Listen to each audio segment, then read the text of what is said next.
Hello and welcome to the jungle garden in Denmark. On this hot, sunny, but as always very windy day in the garden. Today I'm going to talk a little about all our different bamboos. I've just counted them and we actually have 15 different kinds.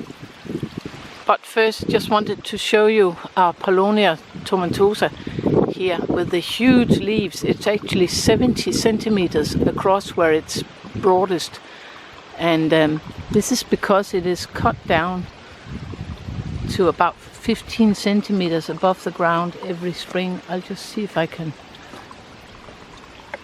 film it so you can see where I've cut it down.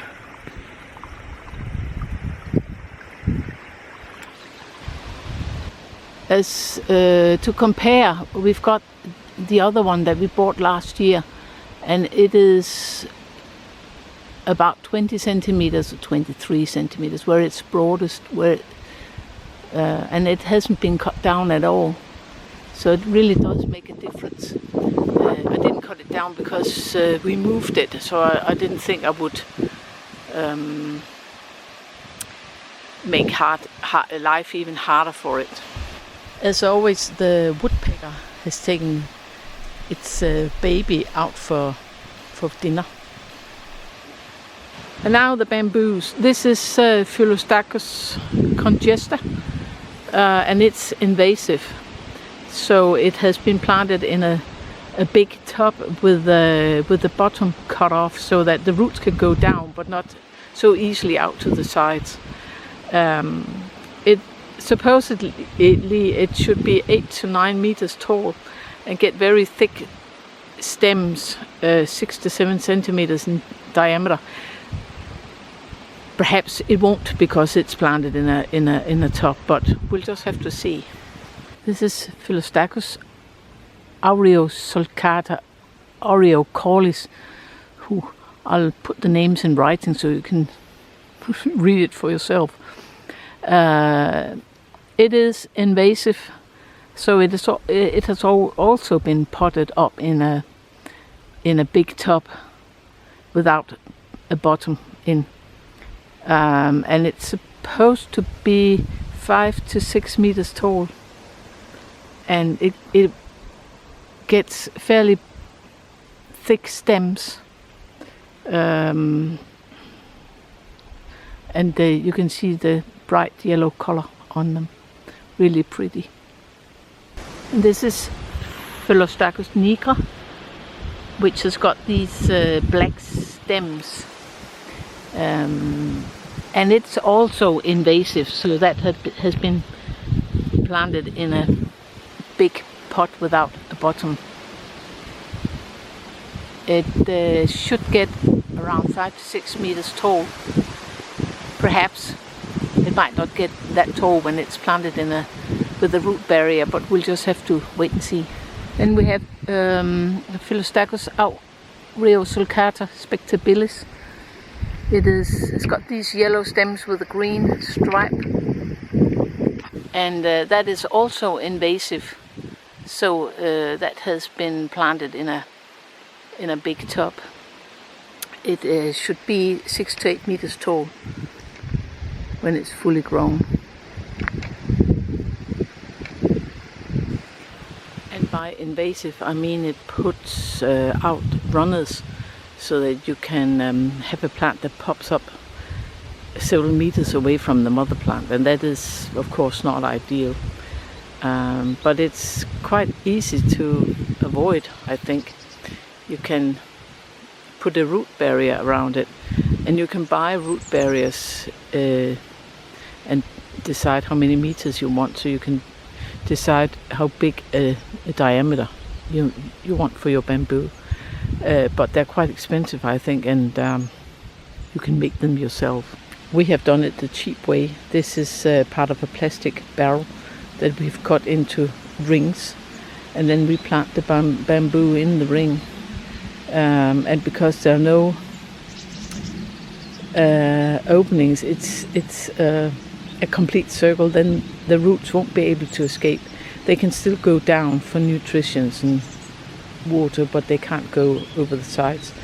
one of my viewers on the English on this English version gave me the advice of making an opening so that some of these runners could escape, because then you get a taller plant. And so we've done that. We've made a sort of a V-shaped cut into the top of these rings for the bamboos, and then you know in which direction the roots or the runners are coming out, and you can cut them off fairly easy.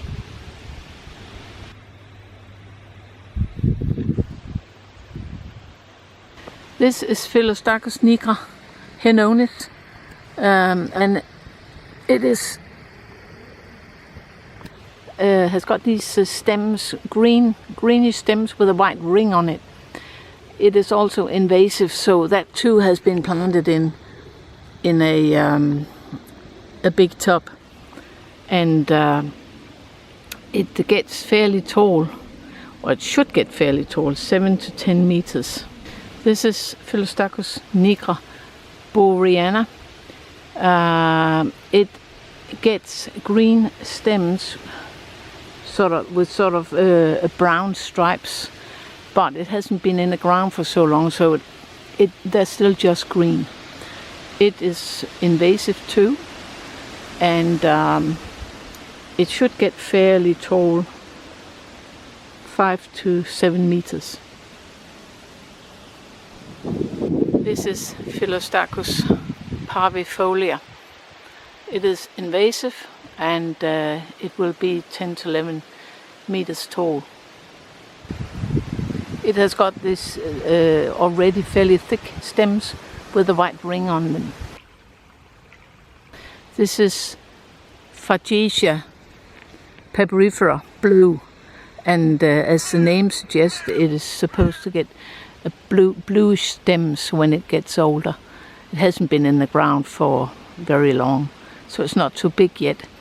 It is a clumping bamboo, so it's not invasive, and of course it will get bigger, just like all other plants, but it doesn't send out runners like the invasive bamboos do. This is Fargesia robusta, Pingwu, which we have chosen as hedge here because it's got that sort of compact way of growing with some broader leaves, and it'll give some good shelter, we think. It is a clumping bamboo, so it's not invasive, and it will be 3 to 4 meters tall. It is also this bamboo we've chosen to as a hedge in front of the deciduous hedge. These have just been planted, so they're not that tall yet, but the others have been in the ground for 3 years and they're already fairly tall. This is Fargesia, scabrida, Asian wonder. It's a clumping bamboo, so it's not invasive.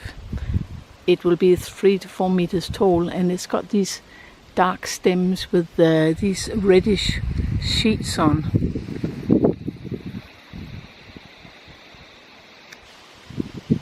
This is Fargesia jiuzhaigou 1.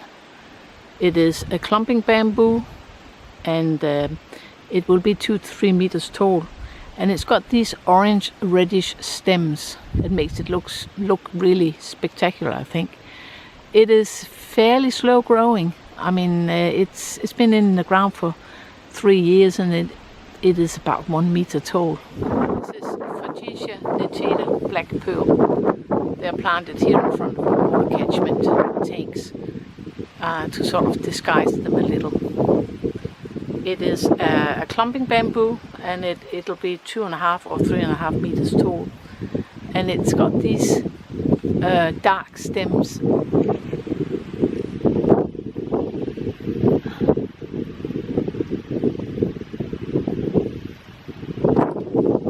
That make it look a bit different from other bamboos.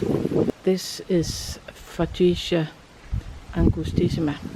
It is a clumping bamboo, and it should be 4 to 5 meters tall, I wouldn't know, because every winter it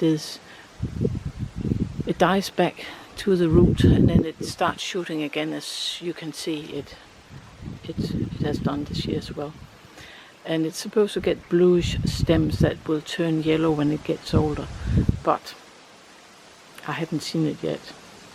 I have decided to dig it up and put it in a pot, as you can see, and then I'll take it in every winter.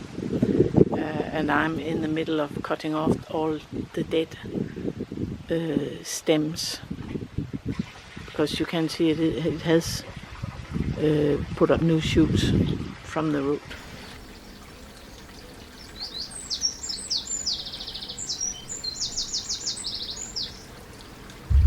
This year the little wren with a big voice has chosen to build a nest just above one of our windows. Very exciting.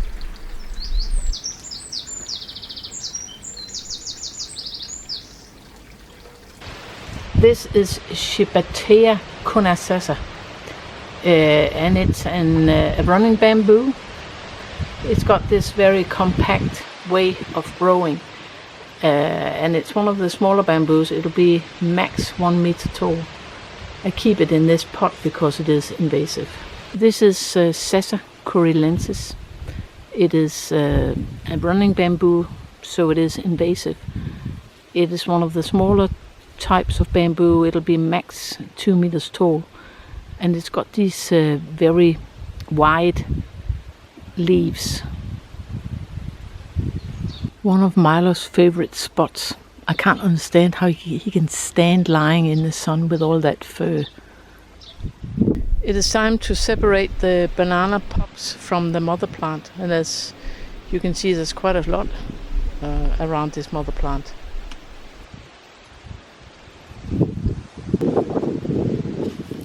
The banana pups are attached directly to the mother plant. So we cut as close to the mother plant as possible, but without damaging the mother plant.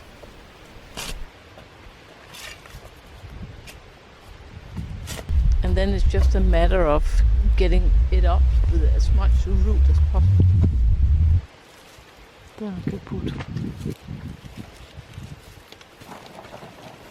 Gud, man kan sætte den højde på. Nej, det kan man ikke, fordi den kan ikke stå med. Så den var fin. And here we have a banana pop with a fairly good root system. So that will be planted out in the kitchen garden. And this is a banana pop without any roots at all. And in our experience, they won't survive anyway, so we'll just throw it out. It will go into recycling, because we make leaf mold out of the leaves. And here they are, planted out in our kitchen garden. We have found out that is the best way for them to develop a root system. If we put them in pots now, they'll die just because they rot, because they need a lot of water to make roots. But if you give them too much water, they will rot, and it's very, very difficult to get that balance right. So we found this is the best way. Even though it looks a bit drastic, we cut off almost all the leaves so they can concentrate on making new roots instead of keeping the leaves alive. And in our experience, it just makes it easier to get them to survive, and they'll very quickly set new leaves anyway. And that was all for now. Thanks for watching.